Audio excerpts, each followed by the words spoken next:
व्यावसायिक गॅस सिलेंडरच्या तुटवड्यामुळे आता रोजचा चहा नाश्ता देखील महागलाय। कोळशाच्या शेगडीवर चहा नाश्ता तयार करण्याची वेळ व्यावसायिकांवर आली आहे।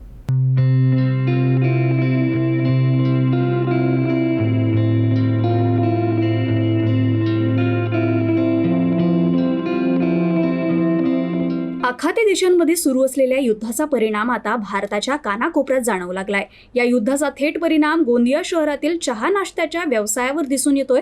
व्यावसायिक गॅस सिलेंडरचा तुटवडा निर्माण झाल्यानं मोठ्या हॉटेलसह छोट्या हॉटेल आणि चहाच्या टपऱ्यांवरही अडचणी निर्माण झाल्या आहेत। गॅस उपलब्ध नसल्यामुळे अनेक हॉटेल चालकांना आता कोळशाच्या शेगडीवर चहा आणि नाश्ता तयार करण्याची वेळ आली आहे। यामुळे खर्च वाढल्यानं चहाचे दरही वाढू लागले आहे।